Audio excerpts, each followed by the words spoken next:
آیات ارته بیانوما ډیر خسته آیات ته سورۃ انفال آیات نمبر 20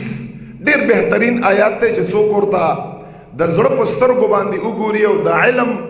پرنا ورته وګوري ډیر خسته آیات ته سورۃ انفال کې پارا نمبر 9 کې آیات نمبر 20 کې ګور الله څه فرمایي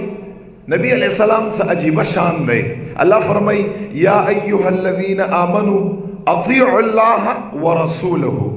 او دینا پس فرمائی ولا تولوا عنہ دا ہر یو زبان خپل گرامر دے دا انگلیش دا اردو دا پختو او بیا خصوصا دا عربی پا عربی کے دا عنہ کی چه دا کم ہو دا ضمیر دے دا ضمیر یہی دا ہو دا یو دا پارا رازی دو دا پارا نا رازی چه دو دا پارا رازی نو بیا چه پکارو بیا عنہو نو پکار بیا عنہما پکار دے خودل تا قرآن گوا دے پا دے باندے چه ہما ضمیر نا دے ہو ضمیر دے اللہ دا واحد ضمیر روڑے دے عنہما نا حالانکہ قانون مطابق پکار دے عنہما ولی گورے پدی آیات کی اللہ فرمائی اے ایمان والو یا ایوہ الذین آمنوا اطیعوا اللہ ورسولہ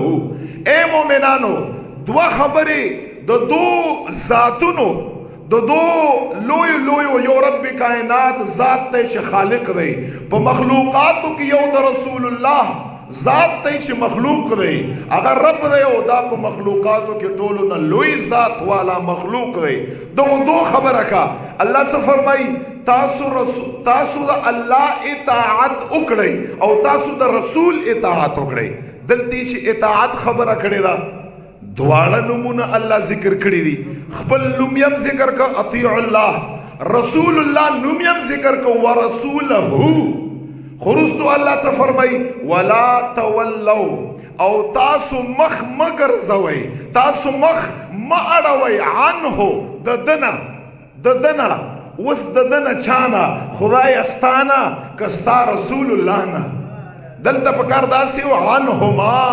تاسو مخ مگر زوئی اللہ نا و رسول اللہ نا خو خدای پاک ہما نوے ویلے رب کائنات ہو ویلے دے حالانکہ مخ کی ذکر دا اللہ وشو مخ کی ذکر پا آیات کی رسول اللہ وشو دلتا ہما ضمیر پکارو حالانکہ خدای پاک واحد والا ضمیر روڑے دے اللہ فرمائی تاسو مخ مگر زوئی عنہو ددنا منگ فرمایو خدای چانا مخ کی ختم ذکرے مخ کی ستا رسول ذکر دے خدای خپل ځان یادی کو خدای رسول اللہ یادی خدای دغه یو ضمیر واحد والا ستا تر مراد وخلو کستا رسول تر مراد وخلو رب کائنات چې دا واحد ضمیر روڑے دے مفسرین فرمائی چې پدې کې حکمت دا دے چې رب کائنات دا ثابتئی چې زمانہ فرمانی دا رسول اللہ فرمانی دا او دا رسول اللہ فرمانی رب فرمائی دا زمانہ فرمانی دا واحد ضمیر یہ ولی راوڑ رب یہ چی یو خبر دا بس یو خبر دا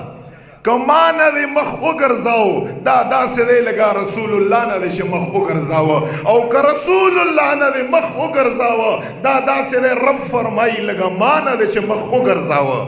سمرا لطف دے پتا کہ زی کی اللہ زان رسول اللہ بیل کڑے نا دے یو ضمیر یراوڑ واحد والا اللہ فرمائی دوارا تر مراد دی زم تر مراد ما او زما رسولم اولی اللہ فرمائی چه رسول اللہ نا مخگر زول دادا اللہ نا مخگر زول ندی یا اللہ نا مخگر زول نعوذ باللہ دادا رسول اللہ نا مخگر زول ندی دا خوزمونگ ایمان دے دلتا خدای ثابت کړی دا چې زما حبیب په ما باندې څومره ګران دی زما حبیب څومره شان والا دی ما حبیب څومره عظمت والا دی دنه مخ ګرځول الله نه مخ ګرځول دی الله نه مخ ګرځول رسول الله نه مخ ګرځول دی دا